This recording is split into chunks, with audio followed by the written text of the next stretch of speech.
Halo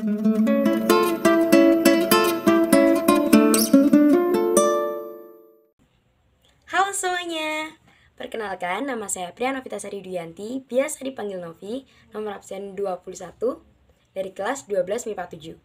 Pada kesempatan kali ini, yaitu pada video ini, saya akan berbagi sedikit cerita dan berbagi sedikit pengetahuan mengenai pelestarian lingkungan dengan pemanfaatan limbah rumah tangga. Siapa sih yang tidak tahu limbah?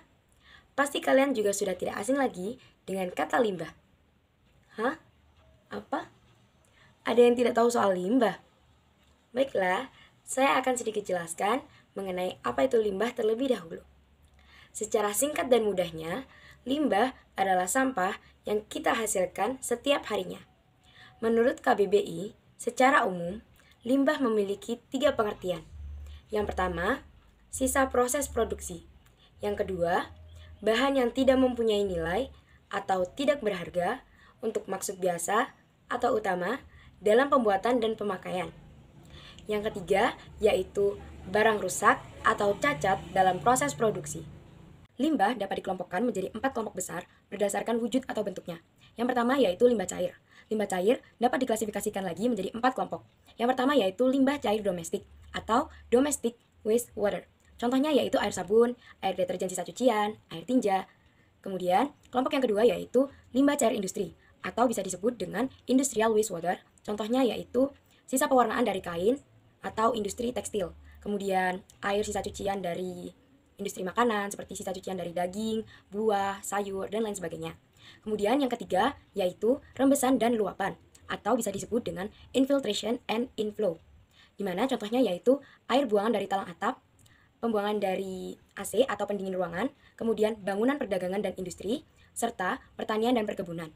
Kemudian kelompok yang keempat yaitu air hujan atau storm water, yaitu limbah cair yang berasal dari aliran air hujan di permukaan tanah. Aliran air hujan di atas permukaan tanah dapat melewati dan membawa partikel-partikel buangan padat atau cair sehingga dapat disebut dengan limbah cair. Kelompok limbah yang kedua yaitu limbah padat. Limbah padat dapat diklasifikasikan lagi menjadi 6 kelompok. Yang pertama yaitu sampah organik mudah membusuk atau disebut juga dengan garbage. Contohnya yaitu sisa makanan, sampah sayuran, dan kulit buah-buahan.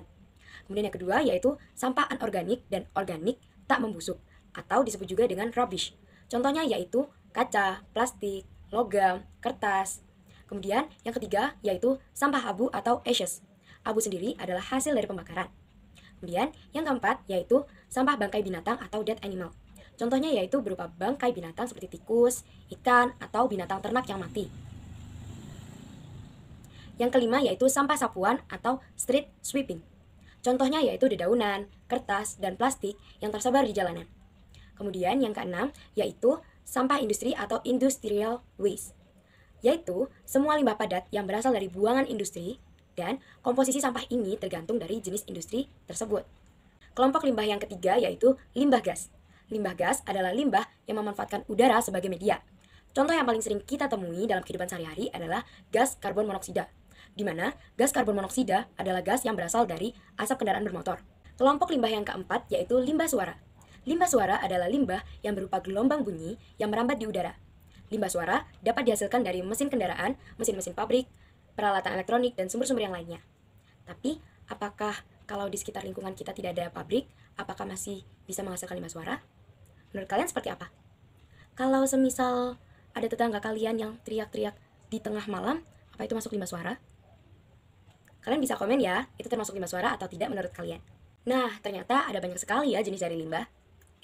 Tapi ada banyak cara juga untuk mengolah limbah, terutama limbah rumah tangga, di mana jenis limbah ini adalah jenis limbah yang paling sering kita temui dan yang paling sering kita hasilkan dalam kehidupan sehari-hari. Cara-cara yang dapat kita lakukan diantaranya yaitu yang pertama, menerapkan prinsip 3R.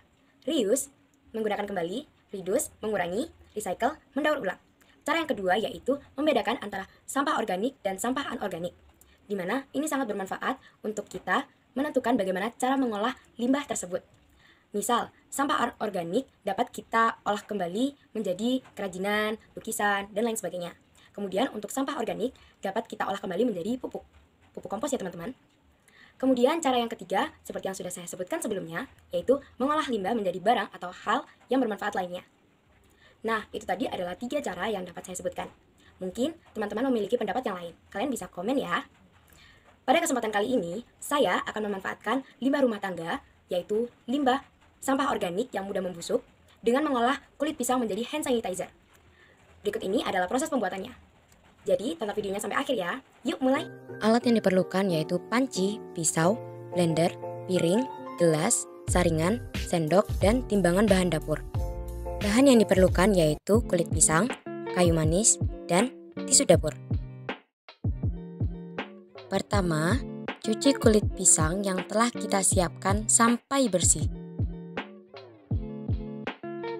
Pilih kulit pisang yang masih kokoh bentuknya dan tidak terlalu banyak. Kemudian, iris memanjang kulit pisang agar nantinya saat di blender mudah untuk menghaluskannya. Kemudian, masukkan kulit pisang yang sudah diiris ke dalam blender. Blender sampai kulit pisang menjadi halus seperti bubur. Kemudian, timbang hasil dari bubur kulit pisang tersebut.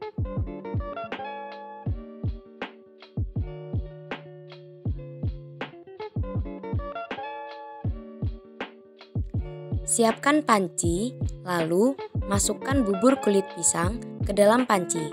Aduk selama beberapa menit hingga warnanya berubah sedikit lebih muda dan merata. Gunakan api kecil ya teman-teman. Lalu, masukkan 4 gram kayu manis, aduk hingga merata selama kurang lebih 2 menit. Angkat panci, kemudian saring bubur kulit pisang dengan kayu manis hingga ekstraknya keluar.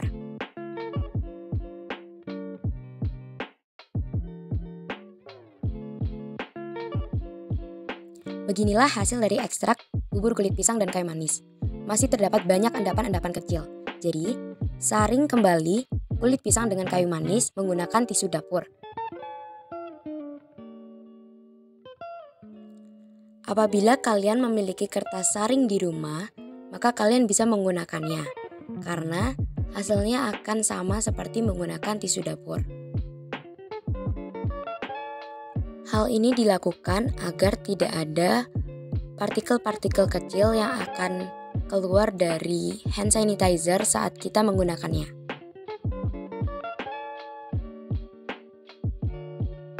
Kemudian pindahkan ekstrak kulit pisang tersebut ke dalam botol spray. Voila, hand sanitizer dari kulit pisang sudah jadi dan siap digunakan. Nama Bebzer adalah kepanjangan dari Banana Peel Hand Sanitizer, yang artinya hand sanitizer dari kulit pisang. Kulit pisang mengandung banyak antioksidan seperti fenolik, flavonoid, tanin, karotenoid, dan polifenol. Juga mengandung senyawa yang bersifat antiinflamasi dan antimikroba yang efektif mampu melawan bakteri dan jamur, sehingga cocok untuk dijadikan bahan hand sanitizer.